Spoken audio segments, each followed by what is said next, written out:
সোহরাওয়ার্দী হাসপাতালে র্যাব 2-এর যে দালাল বিরোধী অভিযান সেখান থেকে বেশ কয়েকজনকে আটক করা হয় এবং তাদেরকে র্যাব আটক করে এবং এতে বেশ কয়েকজন পুরুষের পাশাপাশি 3 জন মহিলাকে আটক করা হয়েছে র্যাবের পক্ষ থেকে।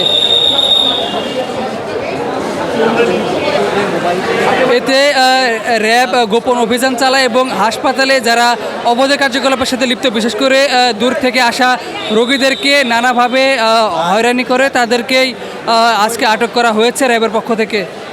অপরাধ না কিছু না ভাই, আমি নতুন জয়েন করছি, আমি দাঁড়াইছিলাম একটা আরেস্ট করছি, এটাই আমি নতুন জয়েন করছি, আমার মানে অ্যাপয়েন্টমেন্ট সব কিছু আমার ব্যাগে আছে। এই পেশায় আমি এখানে ঢাকায় আইছি নতুন, আমি 1-1.5 মাস 2 মাস মতন আসছি। কেউ এক্সরে ইসিজি যদি বলে তাহলে তাদেরকে একটা ইসিজি এক্সরে করাই দেয়, তারা খুশি হয়ে 2-20-50 টাকা দেয়, এইটাই। রোগীরা চিনে না, রোগীরা সিরিয়াল দিয়ে দেয়, 50-100 টাকা পাই এই পর্যন্ত।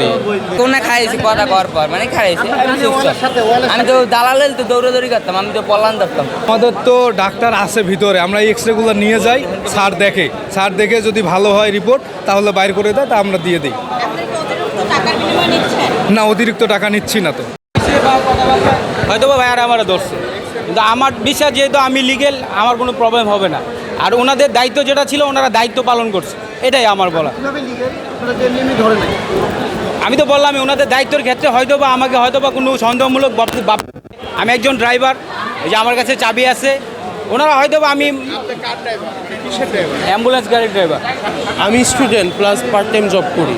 আমি হলো ডায়াগনস্টিক সেন্টারে ফ্লেভার কালেকশনের কাজ করি, স্যাম্পল কালেকশন। আমাকে পঙ্গু থেকে ধরছে, জি। আমাকে অফিস থেকে পাঠাইছে যে স্যাম্পল নিয়ে আসতে, আমি স্যাম্পল আনতে গেছিলাম, এতটুকু। আমাকে বলছে ওনাদের পেশেন্ট, যখন আমি তো কোম্পানির, আমি তো বলতে পারবো না, আমার কোম্পানি থেকে আমাকে পাঠাইছে। দালালের দৌরাত্ম্য প্রতিরোধে মোবাইল কোর্ট পরিচালনা করি।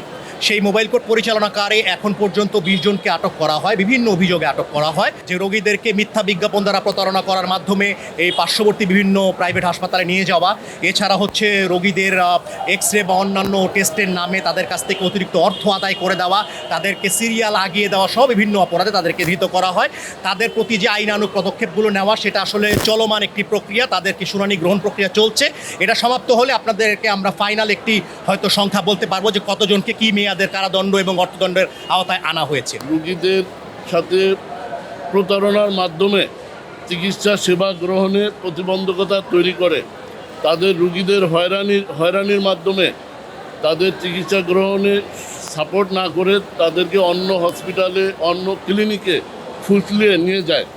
নিয়ে দেখা যাচ্ছে অপচিকিৎসার মাধ্যমে তারা চিকিৎসাটা পায় না, বরং আর্থিকভাবে তারা ক্ষতিগ্রস্ত হয়। এটা একটা ফৌজদারি অপরাধ। কোনো কর্মচারী, প্রশাসনিক কোনো কর্মচারী জড়িত থাকে, হসপিটালের কোনো স্টাফ জড়িত থাকে, তার বিরুদ্ধে বিভাগীয় ব্যবস্থা, ইভেন বরখাস্ত সহ চাকরি চুক্তির বিধান রয়েছে। আমাদের লোকেরা সবাই ড্রেস পরা থাকবে, ড্রেস পরা ছাড়া আইডি কার্ড সহ থাকবে।